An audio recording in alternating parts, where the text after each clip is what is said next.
So it wasn't long ago that I scoured the forest back here in search of mushrooms. Mushrooms to crunch up and to feed to my compost pile back here. And looky what I've noticed. Sprouting right up in the corner there. I don't know about you, but to me, I just thought that was so magical that I tossed a bunch of mushrooms in here, and now all of a sudden, I got mushrooms popping out all over the place in here.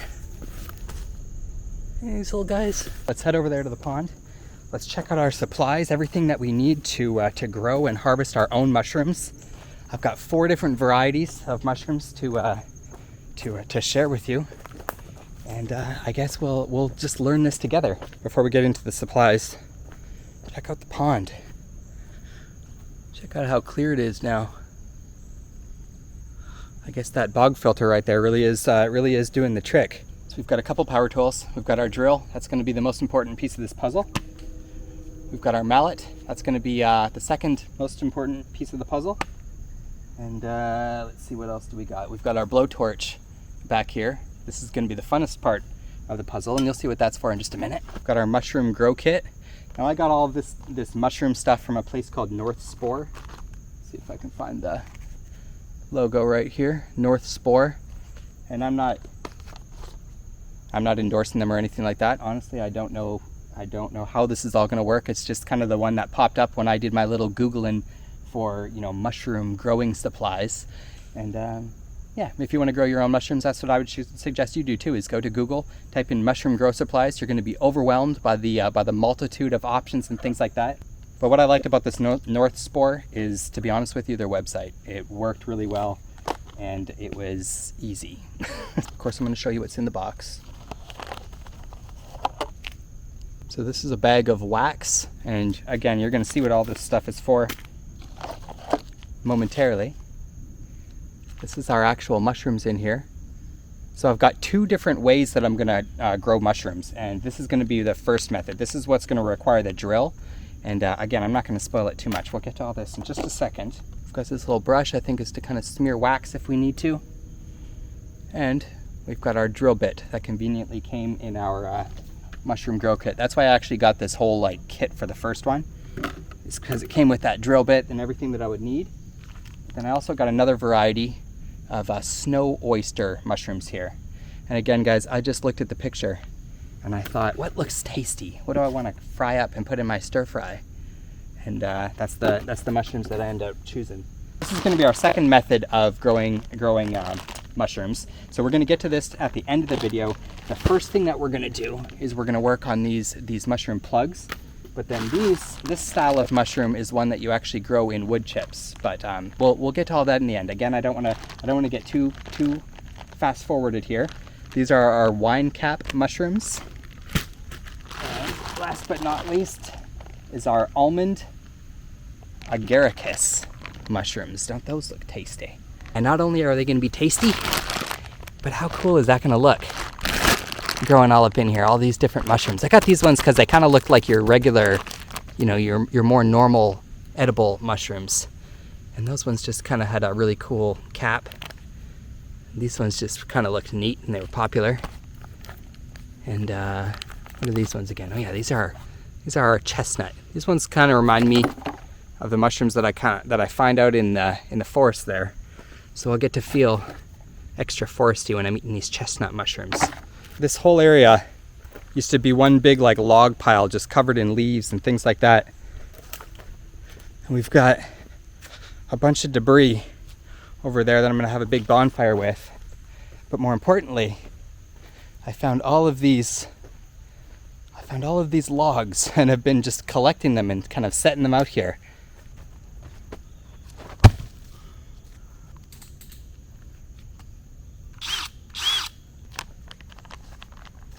I just want to show you what these little plugs look like. It's basically a little wooden dowel covered in a bunch of goopy stuff. You see that in there? Now the one important thing is you don't want to use like a rotten log. So you want to use a nice, log from a tree that's actually been cut, or at least that's what I've read on the internet.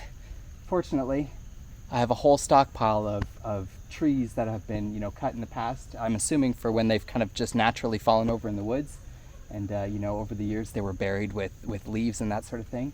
And now I'm going to recycle those into good use. And we're going to grow a whole bunch of mushrooms in them. I'm going to show you how easy this is. Go down.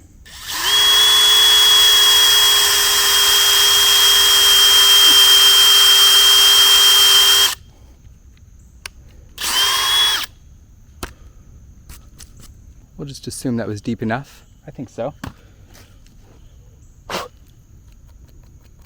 Get your hole cleared out. That's the most important part. Actually, the most important part is grabbing our little mushroom goopy guy here. So now let's grab our little mushroom dowel. And the idea is we're going to fit it right into that hole. It's a little tough to press into there, but my friend, that's why we've got this bad boy. So let's give it a nice whacking and see if we can get that dowel down into that log. Whoa, first hit, halfway. There we go. And there we have it, friends. Basically, we welcomed it into its new home. There's one more step though. We got to protect this thing. Like I said, this is the most suitable environment that I personally could find to grow these mushrooms. But we're not going to leave it at that. We're not going to leave this hole open for other little bugs and whatever the heck else is flying around here in the sky to get in there and disturb our mushroom growing process. And that is exactly why we have this bag of wax here. We've even got a brick of wax here in case this isn't quite enough for us. So let's grab that. Let's grab our brush just in case we need it. And let's pour just a sminchy bit of wax on this.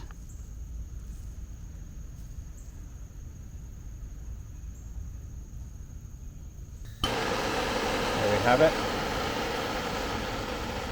Just keep your torch nice and low. There's no need to be wasting all your fuel, because all we need to do is just gently melt that wax on there.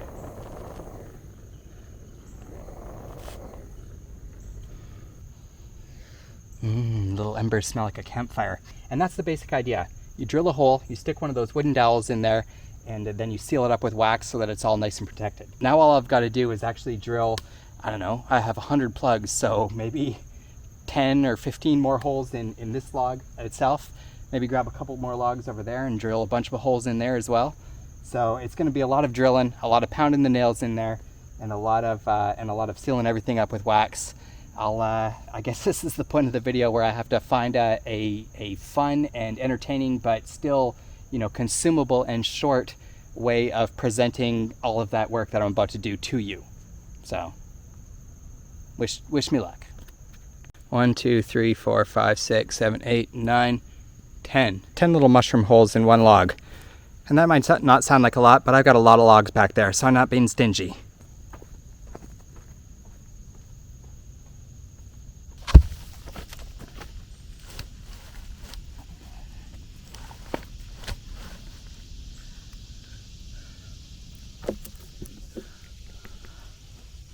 Okay. So that's 5 logs of our first chestnut mushrooms, I think is what they were called.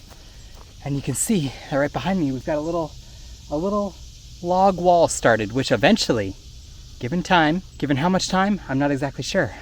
I read on the internet, I think it might be months before we start seeing mushrooms and things like that, but who knows? We're in this together. The one thing that I forgot to tell you, when I was mentioning that you want to drill into and plant these things in nice fresh logs, I didn't really explain why. Now the reason that you want to use nice fresh logs that have just been cut from a tree or something like that is because those dead rotten ones that you find laying all over the forest ground back there, they've already kind of been inhabited. They've been contaminated by all sorts of other funguses in the wild, some of those which might be poison and different things like that. So you don't really want to, you want to do your best to not cross-contaminate. We're dealing with fungus here. And although the edible variety that we're growing here is, completely fine for us to eat, some of the varieties that grow in the woods are not fine to eat. You don't want to accidentally pick a mushroom off of an old, dirty, rotten log that you think might be safe and, pop it into your stir fry for dinner. only to find that you won't wake up in the morning after eating it.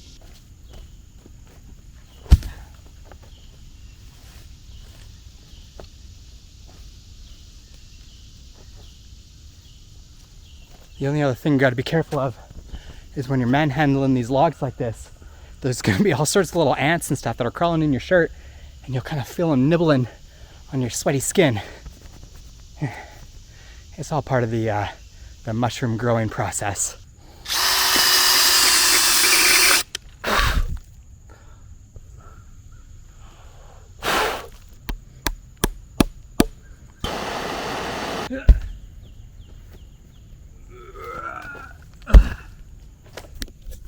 And there we have it. I think that's the perfect dang log to finish off our little mushroom wall here, isn't it? Maybe a little spin. Hold on. Let's give it one quick adjustment. I want to see this part. That's the reason I chose this log. But there we have it. We've successfully gotten inoculated. Inoculated is the word. I've been saying planted, I've been saying all sorts of things.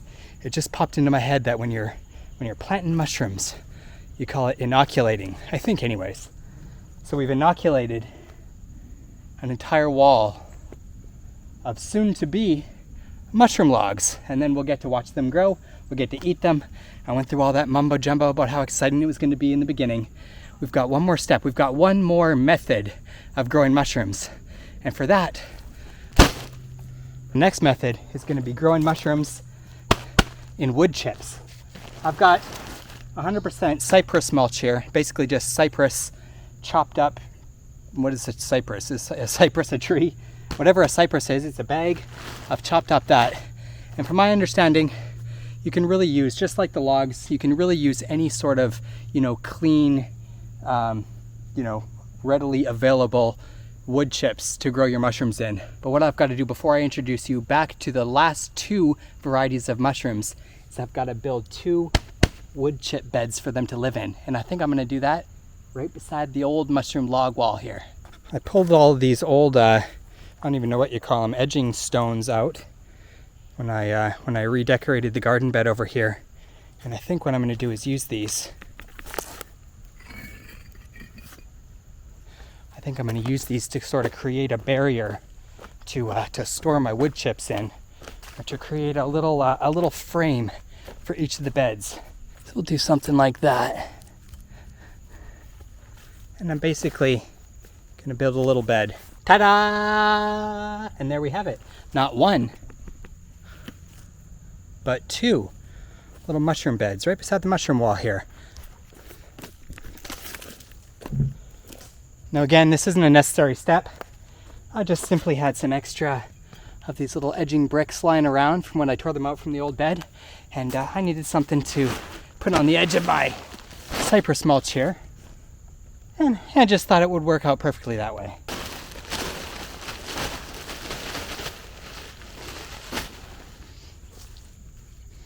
Again, no need to go crazy here. We're simply spreading just a little bit of a protection from the ground for our mushrooms. Think of this as the sheet that goes on top of the mattress. But right off the bat, this cypress mulch brings me back to my childhood, and I think it reminds me of like pet stores and hamsters and things like that for some reason. Now we've got both beds with just a little sheet of wood chips to protect their soon-to-be mushroom inhabitants from the cold, harsh ground. And speaking of mushroom inhabitants, it's finally time to grab them. What do we got? Let's get back to the work site, and I'll go over what these guys are one more time for you, and then we'll decide which side each of them should live on in the bed here. So we've got our almond agaricus. Give you a nice up-close shot of what those are going to look like. Looks like a regular white mushroom to me. Again, that's why I got it. I think we'll do this one right over there. And then our wine cap, this is the one I'm the most excited about out of all of the different varieties that I'm growing, is this wine cap mushroom.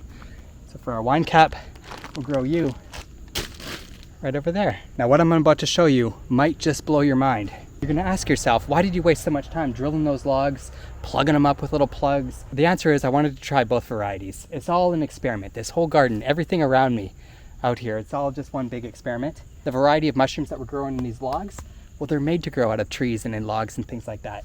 The type of mushroom that we're growing in these beds down here in the wood chips, well, they're made to sprout up out of the ground for us. So not only will the variety keep us entertained and keep us enthused and excited about nature, but it allows us to also get a much wider variety of mushrooms if we're willing to grow them in different ways like this. Whoa. Easier said than done. This is actually my first little peep into what's inside one of these bags as well.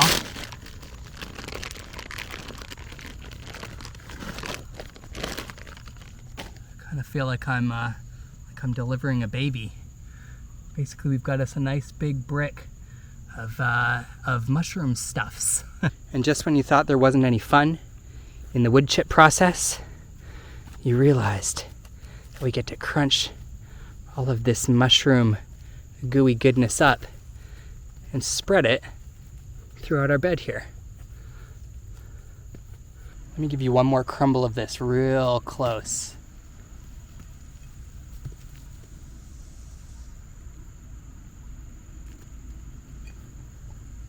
But yeah, I'm not going to get too weird with this stuff. Basically, the idea is take the big chunk that came out of the bag and spread it nice and evenly throughout our wood chip bed here. This you can think of as little mushroom babies, little mushroom eggs. Whatever stirs your mind the most and keeps you excited about this kind of stuff. The idea is the mushrooms are going to pop out of whatever this is, and we want to spread it all throughout our wood chips. We want to take advantage of all of this space that we've set up for them.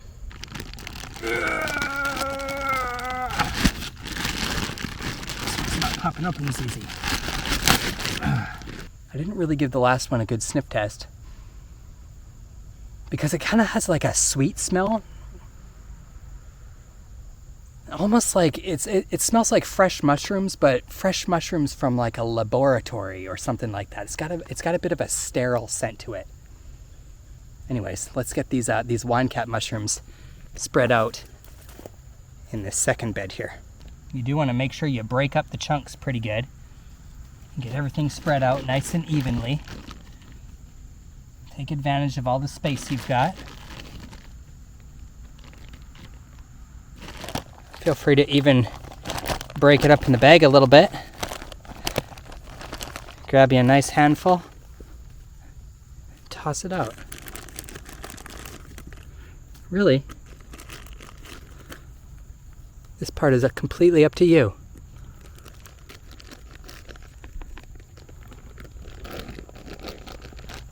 There's not a whole lot of ways to have fun spreading mushroom babies all over some sawdust.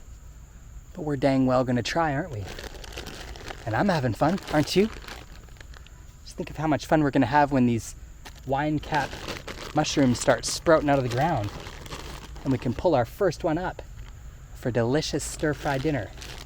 I keep mentioning stir-fry because it's the only meal that's a staple every week in my house. At least it has been for some time now. And I think the reason that everybody likes stir-fry is because you can basically just put whatever you want in it. All sorts of different vegetables, any variety, really anything works. You just got to put it in and eat it. Let's give everything one more spread just to kind of even it out. Get it in all the little corners. Got our one variety of mushrooms over there, laying in that bed. Got our other variety of mushrooms laying over there in that bed. Right in front of our entire wall of our other two varieties of mushrooms.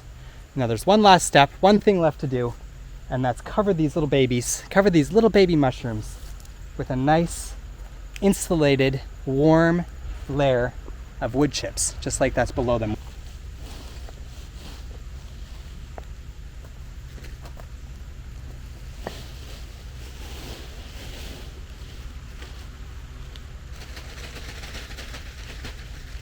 Did I say that was the last step? Because I might have misspoke.